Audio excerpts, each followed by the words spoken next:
parents, and they are not able to go this far, get this heights. They didn't, but you get, this is someone that, regardless upon still, let me use a regardless upon still, regardless. I don't know this word though. yes.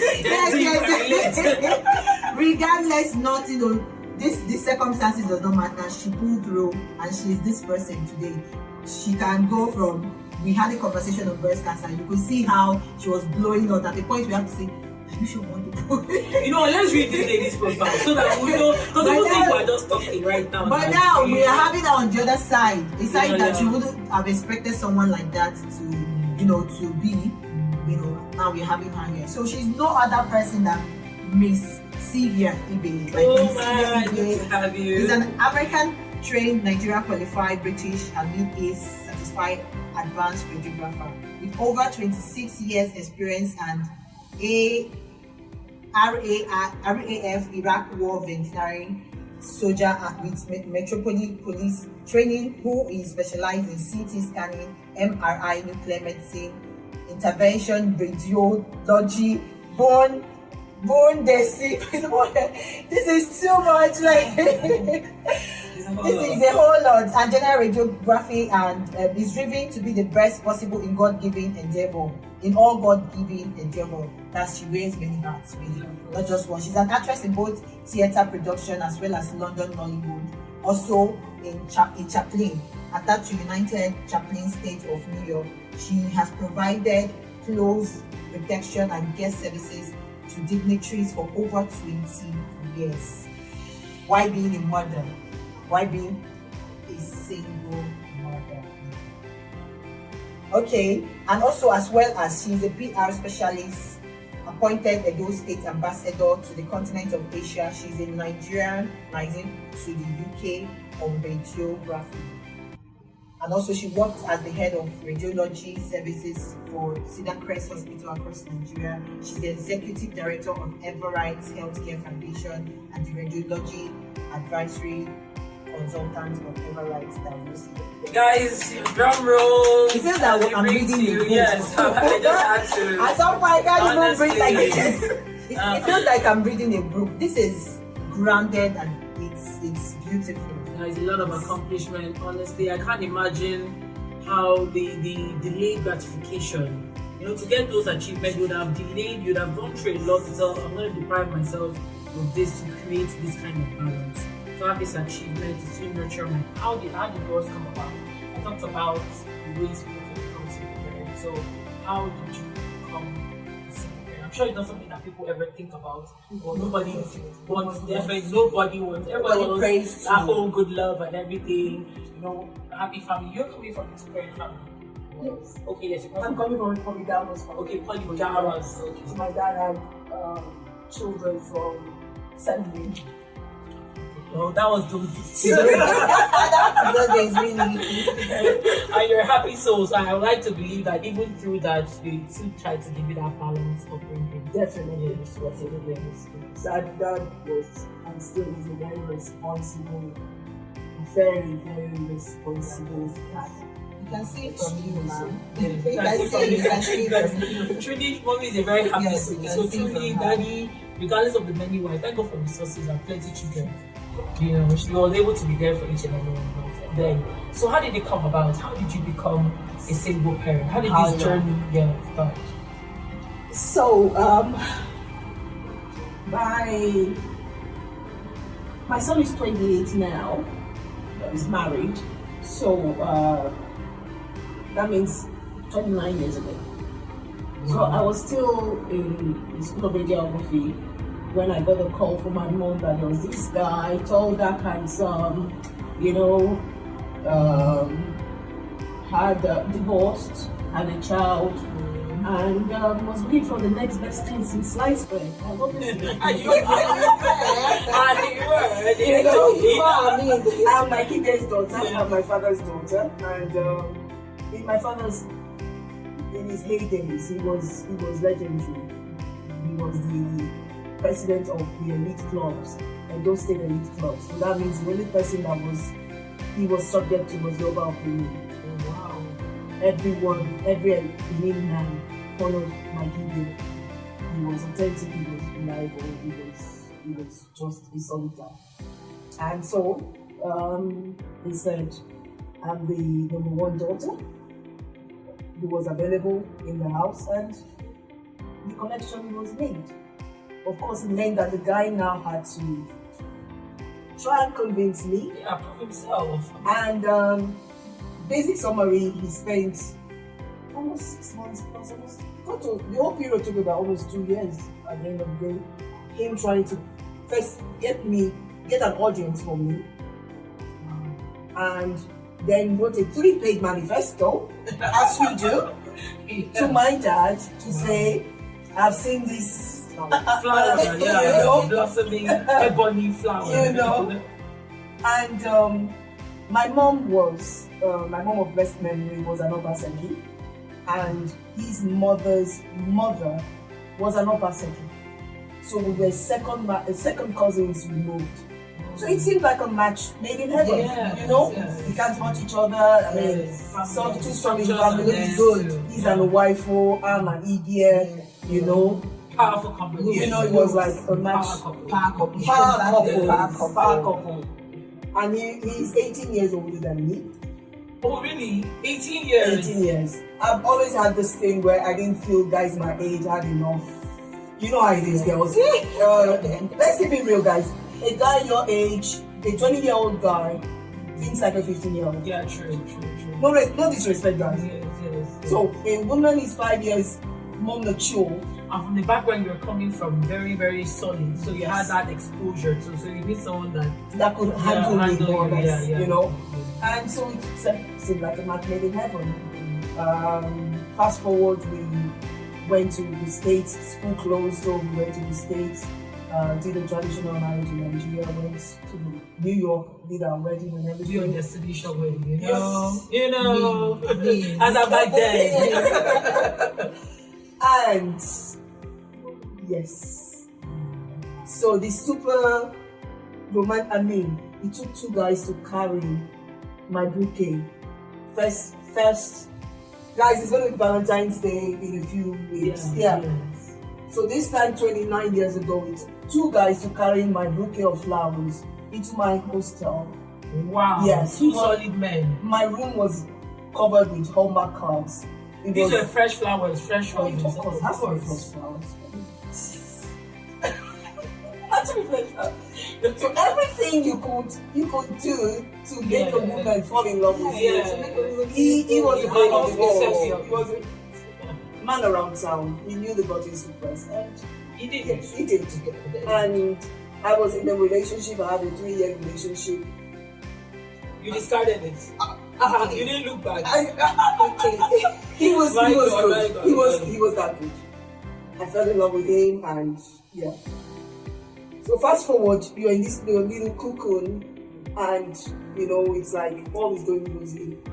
School closed as school does, and I had to go and continue my schooling, my modules in New York, and then I met the family, and then I realized the cocoon burst. Oh my God. Yeah, so I went from the princess to Cinderella with no prince. My gosh. I think one thing I would never forget was the day in December. I was heavy. So I had my son in March, so you can remember December, winter of 95, one of the coldest winters in US history. And I went up, they sent for me. I was living his sister's basement flat. And they called me upstairs for a meeting about 11:30 at night. My favorite cousin, and my sister-in-law called me, ex-sister-in-law. And as soon as, Trado Bini girl now, went on my knees with my big belly to say Radisa. And they were like, stay there. On your knees. On your knees with your pregnancy. 2.5 hours later, I was on my knees, and they were everything you could say. There was a song there, you guys might not know it.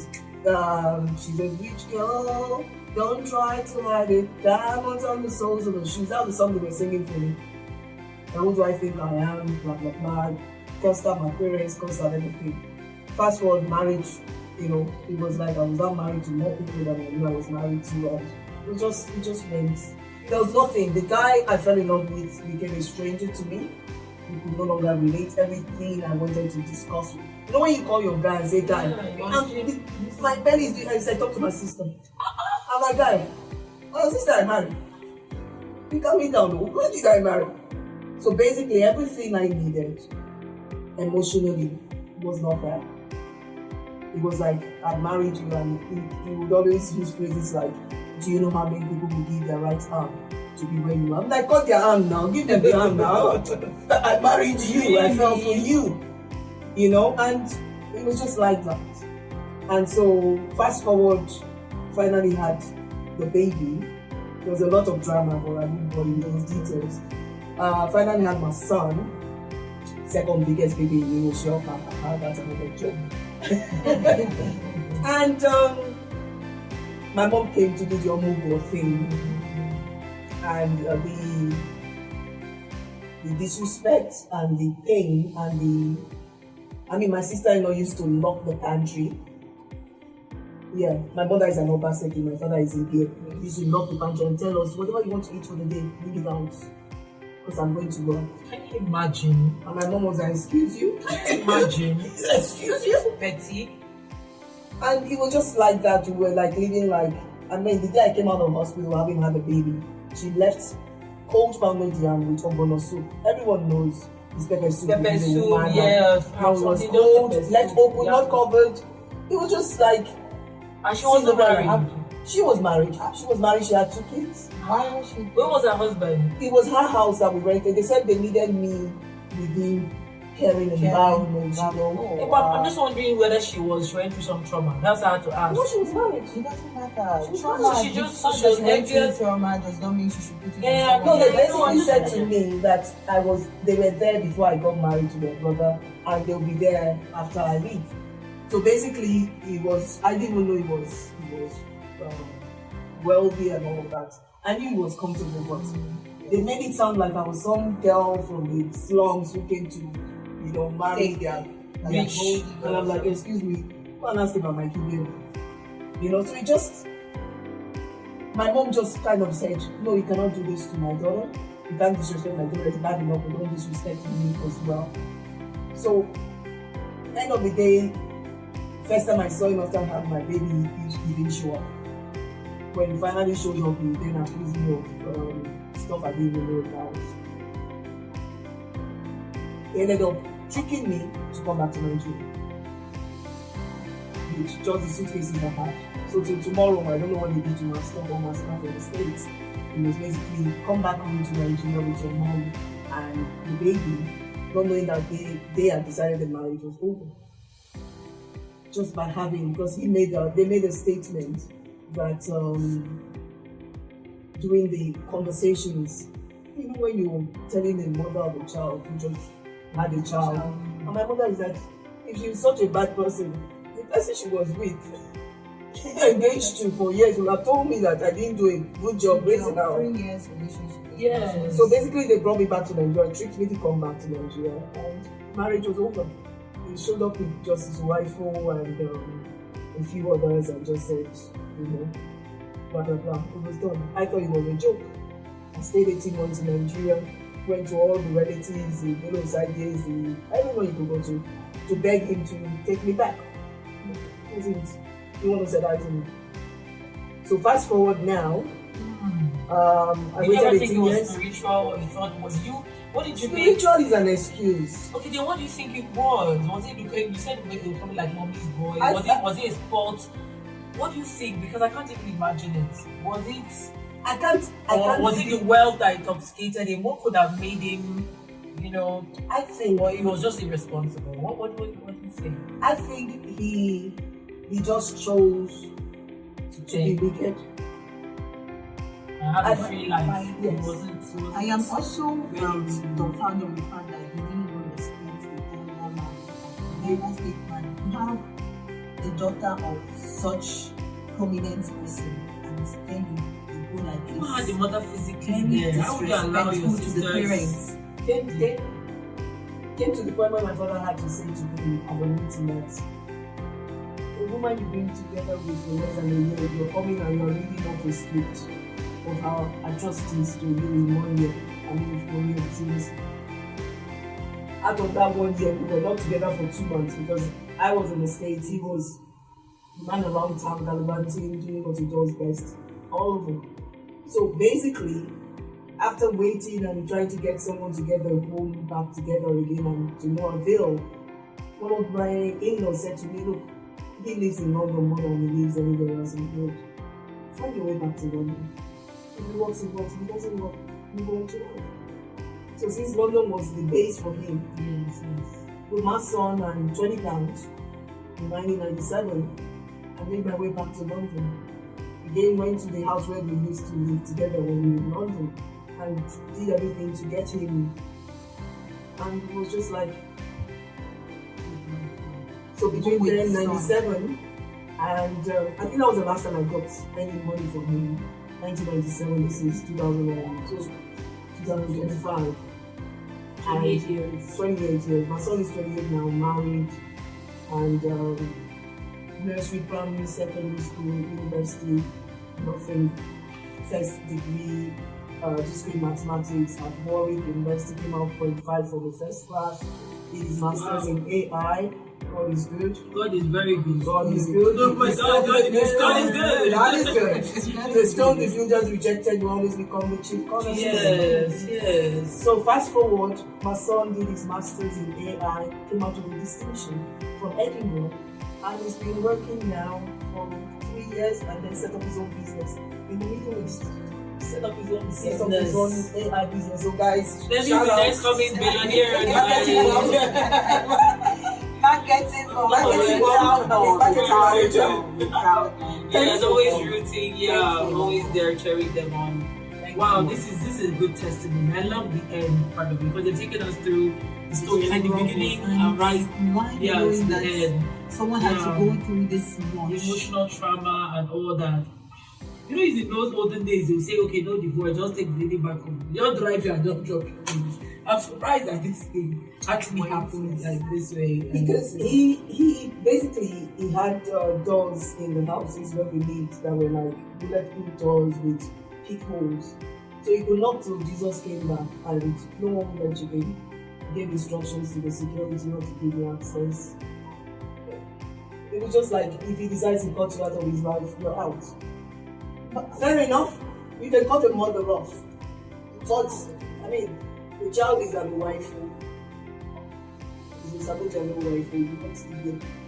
So shout out to the single mothers out there who have had the wonderful displeasure of being saddled with deadbeat dads.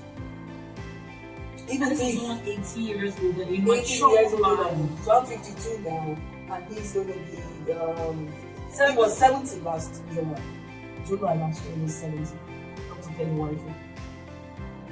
So educated. It was 20 pounds. It was 20 pounds. Yeah, actually, it was 20 pounds. So how did you? Because you talk about all the achievements. Of course. How did you try to scale yourself up? Because I know with your profile, I can imagine yes that your son too would have that opportunity, no matter what, you want to expose him to greater opportunities and probably work your life. But how did you balance it financially? You putting yourself through, or I'm sure it wasn't when you were married or before you got married, I mean, you had all this attachment. So how did you balance it up? Where did you get the funding from? Okay, I know you're from the funding family. Okay. The last time I collected money from my dad was 1992. Because my dad had almost 17, 19 children. I decided very early that my money is different from our money. And I think it's irresponsible for a child to be waiting for an inheritance from a father. The inheritance you get as a child from your parents is education. And the man sorted us out. All his children who wanted to go to school, we all graduates, we're all graduates. So I decided from then, 92, I said my school fees and whatever, my mom should hold on to it. And I was doing business on the side. Can you talk more about that? Because there's so many silly women out there that want to just be pitied or just want to, if he's abroad, will live on welfare, you know, They just want. So how did you get yourself? How did you speak? How did you handle your emotional mind state to get yourself out of that trauma? And what was like your push? So when I got to London in '97, I didn't have my license to practice. So it took 2.5 years to get my license to practice. So I did everything legal that you could do. I was a cleaner, I was a healthcare assistant, I was a domestic, I was a kitchen assistant. I swore I would do everything legal that is doable to put food on the table for my son and I. I never saw my mom prostituting, so I knew prostitution was not an option. I never saw my father steal, so I knew stealing wasn't an option. So anything legal that could be done, I did it until I got my license to practice in '99. And since from then, and the way God does it, if you trust Him, those that I finished with in '97 who were in the UK then, He made sure I matched them and I beat them. I mean, it just took me like the years the canker worm, the palmer worm, the caterpillar destroyed them. He restores it. He restores it. So knowing where I'm coming from, knowing the home I'm coming from, I was always trying to be aware of the fact that my father's name could not be put anywhere that would be unsavory. And that was the consciousness for me. And then, growing up and hearing horror stories about children who come from single parent homes and they become like maggots. The fact that the man is not there, the child becomes like a jetsam and flotsam of Nigerian intelligentsia. No. Or becomes a tout. The mother even beats up his mom. No. Or has such self-esteem and you ride over him, just becomes one. My son gave me an award once to my friend's daughter. He said, my mom, she's the world's strictest mom. He said, but she's very kind. Because I've been father and mother by God's grace to him. So 9 out of 10, I was father. 1 out of 10, I was mom. Because I felt as a boy, I'm not a man. Every child needs a father, but boys need their fathers more than anything else. And so I had to be stricter than most. And thank God, God heard my prayers. Yet that mother Taylor died in London. My son was also that age. So I knew we had ample opportunity for him to turn out American-born, British-raised, Nigerian-born. I mean, that was a recipe for disaster. But grace kept speaking. God just helped me. He kept providing male mentors for me, from my pastors, who, you know how it is. The minute a man knows you're not married, even the ones that used to respect you, the only way they will do anything for you is if they sleep with you. Yes. And they have no remorse about it. And I decided, you know what? No, thank you. No ringing, no fingering. Was it easy? No, it wasn't. But I didn't want Matthew, Mark, Luke, and John passing through my house and my son wondering which one is it? Who is my father? Who is my cousin? Who is my... No. I'm picking up all those things as normal because that's what I want to talk about. My son got married. Those things. He got married 28 as a virgin. Wow. American-born, British-raised, Nigerian-born. Got married as a virgin at 28. So yes, I was the world's strictest mom. I take my claim. But it was grace. It was grace. I mean, it gets to a point where you realize you have to choose how you want to build your home. And I decided that I wanted a Christian home.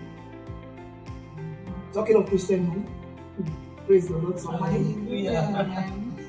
My biggest challenges were the church. Women in my church treated me like I had cancer and leprosy and lupus wrapped together. They didn't want you anywhere near the husband so that he won't come and take. Even the ones that had the Mortis bottle as husband, Mortina bottle as husband, everybody looks at you like you're a threat. Yes. And like my ex-husband was 6'4", tall, that handsome. Excuse you, who you were? Didn't they see that small, that handsome son? My goodness. My God. My God. Oh my God. But that is the reality, the sad reality. Yes. That rather than supporting us, helping us, stigma. the women who sleep with other men won't give you money because they want you to also go through their sleeping with other men. The men who are sleeping with other men want you to sleep with them before they will drop anything for you. So yes, I ended up doing 13 different careers. I'm an Iraqi war veteran. I'm a RAF soldier, trained in the UK as a soldier, went to Iraq during the war, trained as a police officer in the UK, still doing my medical radiography alongside. That has been my constant for 3 decades. So if I'm not lazy, then I cannot raise a lazy boy. I can only teach by example. And boys, they practice what they see. A man told me, one of the people we grew up together, I used to work for my dad. He gave me a condition when he found out I was a single parent. I would only marry you if you put your son in your parents' house. Because I can't raise another man's son. Can you imagine? Yes. Single mothers go through. I don't know why people say this. Wait, can't you adopt a child and give them love? Guess what? How much more from the The woman guy that is you love? married now. He has 4 children, not a boy. All his children are girls. What you don't want yours, God will not give to you. And that's the reality of it. I don't know why people can't show love to children that aren't theirs. I believe in adoption, truly. I believe in showing love to other people's kids. How much more you love the woman. You love me, love my God. Then yes, you love. That's what it is.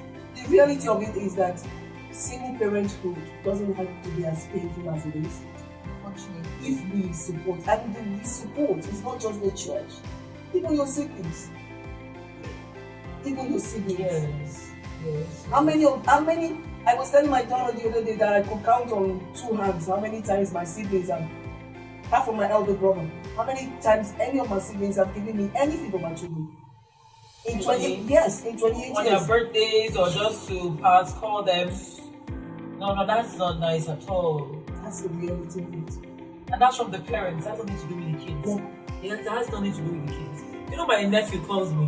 He said, I tried to call mommy, they didn't pick. Tried to call daddy, they didn't pick. So I thought to call you. I want to eat it, but I don't want to eat food to you. Eh? And that's how it should be. That's how it should be. Yes, I should be. That means they trust that if I say it, that's a blessing that told me to do. Or my elder brother was not just an uncle to my son, he was also his godfather. And every time my son has needed a man to show up, my elder brother Elliot has always been there. That's how it should be. That's how it should be. Everybody, all the men in your family should try to strive rally to around.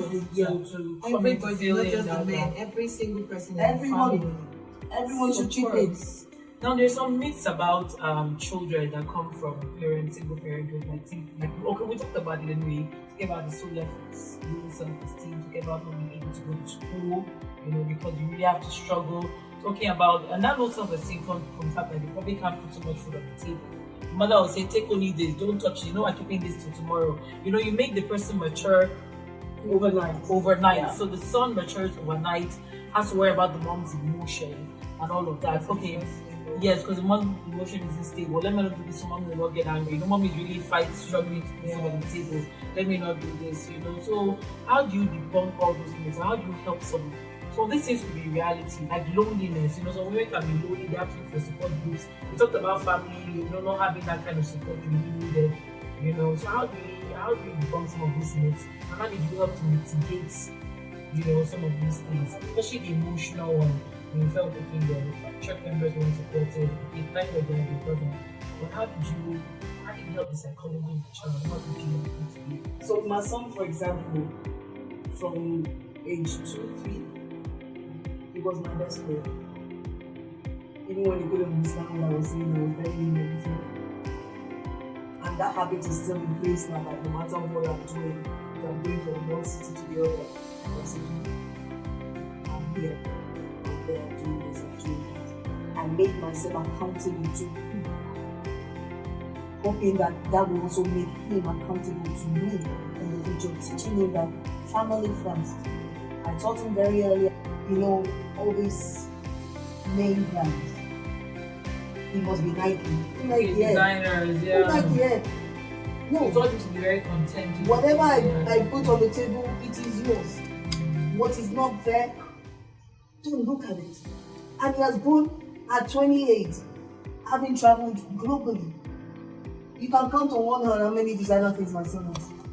Not because he can't afford it, but because he is a sensible young man. And he has a wonderful wife, my daughter-in-law, who helps create that balance. Today now, they are reaping the dividends of that foundation. If you put yourself in a position where your children are putting you under pressure, you put yourself under pressure. If what I have, I will provide. I'm not going to steal or prostitute because of you. And so the people around me, I made sure that they were speaking from the same hymn sheet as me. Don't give my son what I can't afford. Don't make him run to you as his get out of jail free card. No. Boys are very, very special. They're very, very, very sensible, depending on how you manage them. And by God's grace, it worked out. And God also created good friends around him. It's not about, on his wedding, he couldn't decide who was his best friend. So he had 10 groomsmen who were all his best men. Can you imagine? These are brothers that they grew up together. Beautiful. And that's how he thinks. That I don't want to hurt. I don't want to hurt this. I don't want to hurt. So I have 10 of them. And really at the wedding, you could see all 10 acting as best men as and when necessary. He's grown up living a very fair-minded life. And if you see him today, just after the order of the Hebrew boys, you cannot smell the fire of single parenthood in him. There is no evidence of it in him. All those who were raised with both parents standing and sitting and lying down, none of them can measure up to me by God's grace. It's doable, not only by grace. It's a tough journey. It is, oh my goodness. Emotionally, when you want someone to be there for you at 2 a.m., is it someone else's husband you're going to call? Yes, I wanted to talk about that. So how did you handle that emotional stance? Because you got this 28 years ago, you're pretty young. So how did you... Pretty young and pretty. Yeah, pretty. Exactly. Still pretty. With the women, intimidated and like, no, stay away. So how did you handle your emotions? Because if you're healthy emotionally, you pass on healthy vibes. Okay, if you're healthy emotionally, somebody comes, gives you a hug, tell you you're alright. Everybody needs that. So how did you... So daddy helped me with that. My dad, he's had a few strokes and everything and all that, but when he was still in service, he would call me every week. Madam, we're here now. How are you now? What about husband? So he kept reminding me that, okay, whatever you're doing, just still remember that, you can still get married again and all that. But more than that, daddy taught me long time that I am beautiful, that I have a lovely skin. So he built that confidence in me. The day he taught me about how beautiful I am on my skin, fire had just exploded in my face from the oven. Really? Yes. From the oven, this face like this? The oven. That's so And it was one of the rare occasions where I had a scarf on. I sweat a lot, so I don't use scarves normally. But that day, God helped me. I had a scarf on. So when the oven exploded, it only singed little hair on my face. So beautiful skin. I could use that to reverse psychology to psych me out of the pain I was feeling. So when the guy said, "Oh, you're so beautiful," I'm like, my dad told me, who you are? Convert it to what is meaningful. A lot of women don't get that. And so man says, "You're so beautiful." Don't you have a mirror? You're beautiful, yes. Next, and what happens after that? So I didn't allow any man's words to speak. So of course my son became my confidant and I would talk and talk and after he was sleeping, I'm looking at him. Why do you want to send this one this message? I don't understand. But the truth of it is that it helped our relationship. And that's one thing I'm saying to anyone out there. Your children are your best friends. Help them. Let them understand. They learn. They know. They hear. Create a family with what you have. What your definition of family is. People wanted me to feel like I was incomplete because I am a single parent. But my name is Ambassador Sylvia IBIE. There is nothing incomplete about me. I'm thoroughly engraced. I have done 13 careers in 52 years. And nobody, not even I, can share the glory of that, only God. So yes, you can be a single parent, but you can thrive as a single parent. You can be the best version of yourself whilst you're waiting for your own to come. Occupy is what Jesus said. Just occupy till I come. And he's keep busy, keep on keeping on. The man is 1 plus 1 that becomes 1. If you are a half material, no husband will come to meet you. I dare any 33-year-old to start with me today in competition to compete for a guy. That happen, no. That happen. Yeah. So all you 33-year-olds. Oh, seriously. Yeah. I want to get married again. I would love to get married again. But nobody's doing me a favor. And that's what you must understand as a single parent. If as a female, nobody's doing you a favor. Someone who wants to marry you must love you more than you love him. A guy is commanded to love. That means it doesn't come natural. The guy must be head over heels in love with you before you say I do. Because that thing you are seeing in him that you think you will change, it's not that couldn't change him, you're the one that's going to change him. Tell after how many years? After how many years? You probably 30, 40, 50. You are the one that will change the one that is mad that couldn't change. Yeah. Look before you leave. Valentine's Day is coming up. A lot of them will quarrel with you within the next 2 weeks. So that they'll make sure that they don't do anything for Valentine's Day. That's the red flag. And then immediately after Valentine's Day, they will reconnect with you. Christmas, the same thing. Easter, the same thing. Watch those red flags. A man who genuinely loves you, you don't need to ask anything. He will naturally give to you. Yeah, and it's not about his abundance. Like, No. talk about your ex. Yes. He had everything. So giving was No. so he had capacity to give, No. but he didn't want to give. So we should look out for the givers. My aunt will tell me that anybody that doesn't give you from his 10 naira won't give you from his 1 million. Never. He won't give you. So it's not about the amount. It's about that desire. I love you. Love comes with giving. It does. I think love is the biggest thing. It's synonymous with giving. Christ loved the gift. Yes. God loved the gift. A guy says, I love you, and you are the one giving. Red flag. You probably keep giving. You will give until there is nothing left to give. My friends will say, don't start what you can't finish. If you keep starting it. So you won't be beheaded at the end of the day.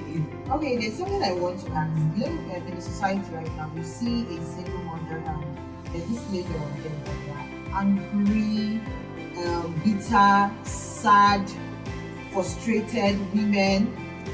They don't need to do anything. Sometimes, when I say these are labels, sometimes these women are just being human beings. Something happened and I have to be like, I should get angry. I mean, it's just normal human traits. Even a married woman will be angry, a sister will be angry, a reverend sister will be angry at this thing. But because I'm a single mother, I am angry at this thing and I'm labeled a sad, bitter, and all the label. Like, have there been a situation where you had that kind of label, where people try to label you something because they found out that there's no man in her life and she just had a son, and then you do something and then they're trying to tag it as something that you're a sad person, bitter person? Was there a situation like that, and how were you always, if there was a situation like that, how were you always managing that? For me, each time a man came into my life, I immediately made them aware I come with a package. And the package, I have a son. So, if you say something I don't like, I will express myself. If you make me angry, I have the right to be angry. If you think that I am bitter, angry, like Bishop Oyedepo will say, that's your opinion. I know who I am. Yeah, do I get angry? Yeah, I get pissed off about nonsense. I get ticked off when a man feels that he's doing you a favor by being in your life, or doing you a favor because you are like they used to call me after one, so you had one child, so I'm doing you a favor. No, sweetie, no, 1,000 times no, sweetie. You are not doing me a favor. I'm not good enough for you that I have to now make myself extra good for you because I'm a single parent. Then take a walk with me. Take a walk. People will have their opinions. It's theirs. It's their prerogative. Even the family is too. What do you think about yourself? Nobody, I tell my daughter, for example, I said, look, You're walking on the street and someone says, "Oh, mad woman," and you turn back, you just defined yourself. Yeah, so you can read what the person is saying. So anything, any label, any stereotype that is put in your direction, the onus is on you. But to embrace it. You say I'm a strong woman, I embrace it. You say I'm a powerful woman, I say I'm a powerful God, I embrace it. You say I'm beautiful, I embrace it. You say I'm meant, I say, well, it depends. If you do anyhow, you will say anyhow. You know what I mean?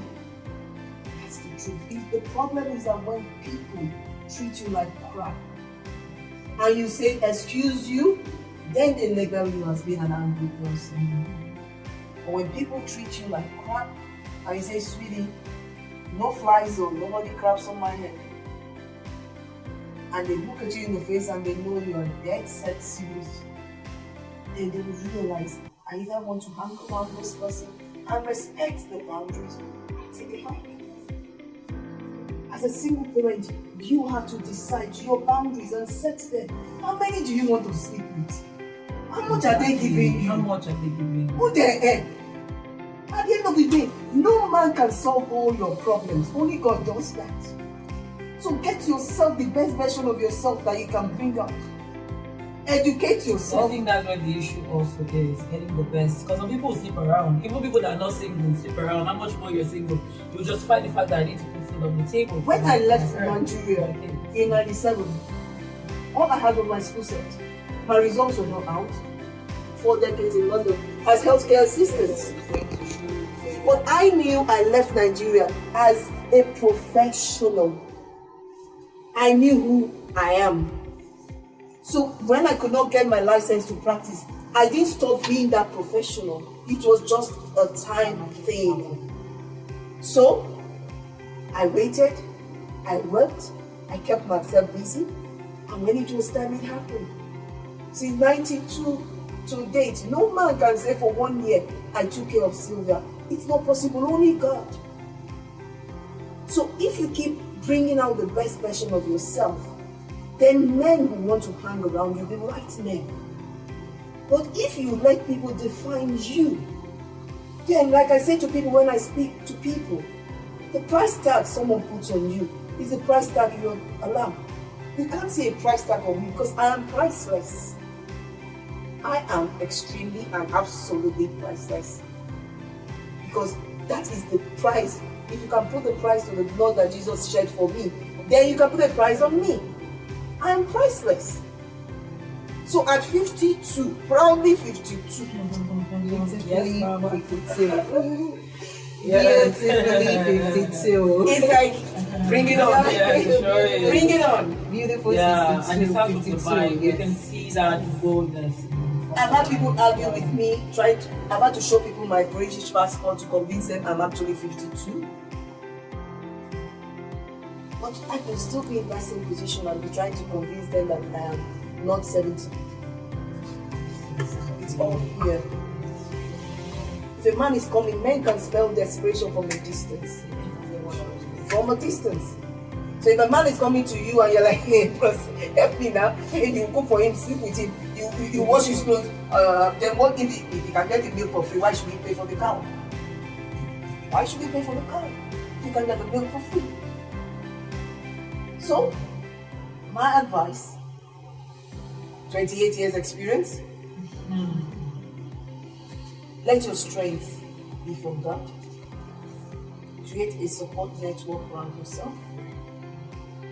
If you can't find one, fake it till you make it. Nobody is perfect. Those support networks will not be perfect, but love them perfectly. And life is in phases, men are in sizes. There are phases where some support networks work, others they won't work. Recognize the changes in the seasons. Don't hold on to expired drugs.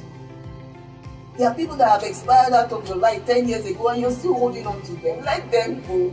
So that the new ones will come. This is a new era here. Let new era work for you. Yeah, don't be scared. Nobody's scared. I tell my daughter, I said, I am happy in my own environment. When I stay in my room, it's my throne, it's my kingdom. I love my own company.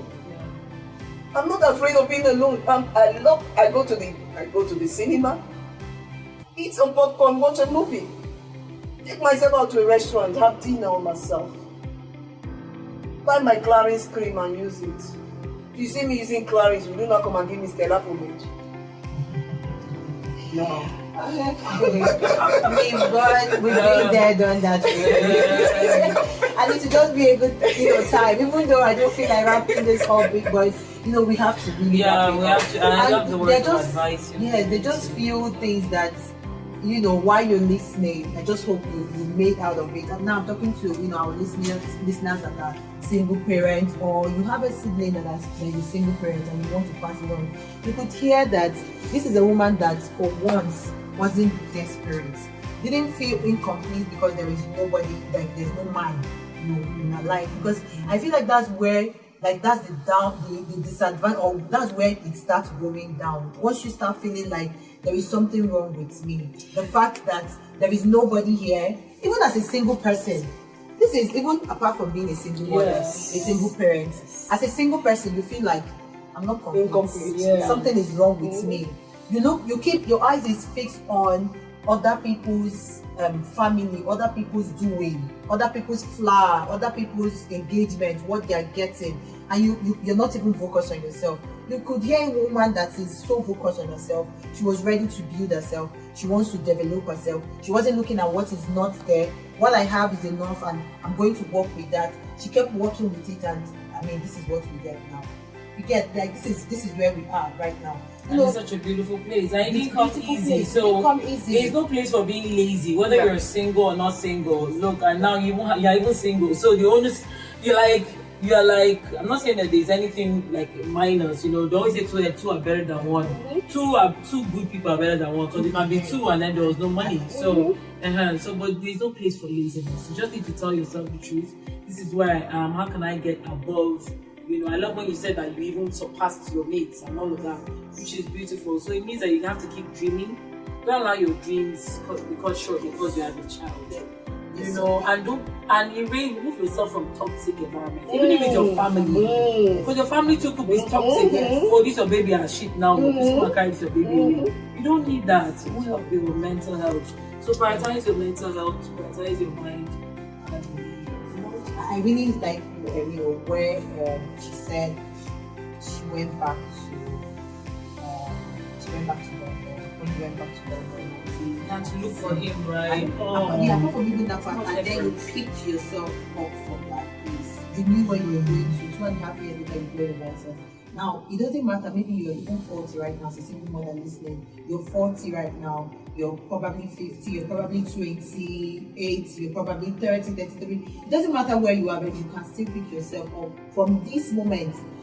Just tell yourself that from the moment I listened to her while she was talking, I just knew that I have to stand up from that valley, I have to stand up from that soil, I have to stand up from that stigma, from those labels, from those anger. Let it go, free yourself from it. It won't take you as far as when you are free. Yeah, when you're free from the shackle. Well. Yes, when you're free from the shackle, it ended, it's okay. Stand up. I was speaking to Wally, she said, I'll get married if God permits. It's not if God permits. And that's that God does not permit. I don't understand. This is saying, if God permits. God has permitted. I said, God has permitted. But I know that maybe she just said, if God will, maybe she's trusting God, but I'm not going to disturb God. Then God wants, but just say God will. They speak like God. This was America say we'll do it. We're going to the moon. We're getting there. God will permit. Yeah. So I want to ask before we round up, what's the journey? What are your you said if God permits? Are you? Who wouldn't want? Who wouldn't want? You need to ask. Don't lie to Greg. You know. I'm already having taking applications. Taking applications from suitable candidates. I mean. And you can't even come here anyhow. You need to get yourself together. This is not an anyhow zone. This is not an anyhow zone. Yes. So definitely, our son is married now. He's almost 50, and I'm at that phase again where I'm open. I was in phases where I wasn't open, but I don't give myself. But I'm in that phase where I'm open to suitable applicants. So we will look at the application forms, take some under advisement, and then the one that is, I actually want to know, and this is for people like single people, people not single parent now, single men that are not married yet. Is this something that you would have felt like you do differently, like you would have done differently before? You would have seen differently. Something that you want us, you would want people who are not married yet, who are, you want them to know before they jump. I know you said you said something like, oh, get yourself together. You said something like, he's giving you flight, oh, he will disappear, someone that is not consistent and all that. But is there more, like something you think should have been done for differently before?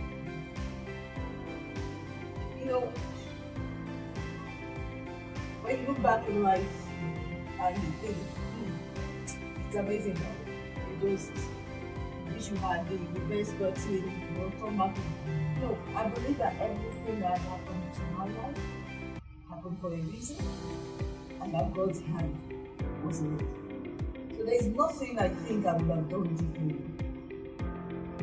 Maybe ask God for more wisdom. Because if I know, for example, that I had to wait 28 years because I'm married maybe I wouldn't have waited for the guy for that long, praying for him to come back and all of that. Oh, okay. Yes. But hindsight is a wonderful thing, isn't it? So, for example, if you feel, if I had a way of knowing that, okay, this marriage was definitely over, I would have put age to it. But do you know what? I think God doesn't allow us to know so that we can keep busy.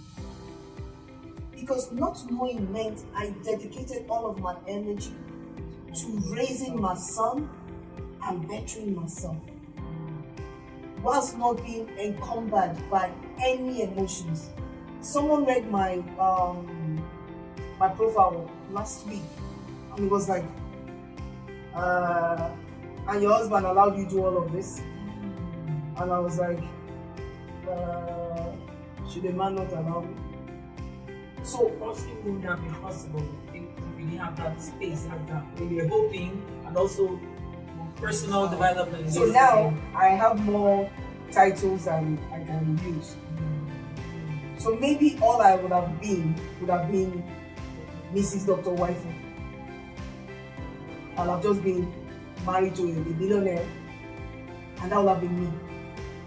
But God allowed these 28 years to show me and to show to every single parent, single person, single everybody out there that the only limit is a limit you put on yourself. And there's no glass ceiling unless the glass ceiling you allow. So at 13 careers, I'm aiming for 120 years by God's grace. That means I'm not even at the halfway point yet. So yes, hindsight, I would have avoided the pains if I could. But the pains led to where I am today, made me the strong woman I am today, made me the focus.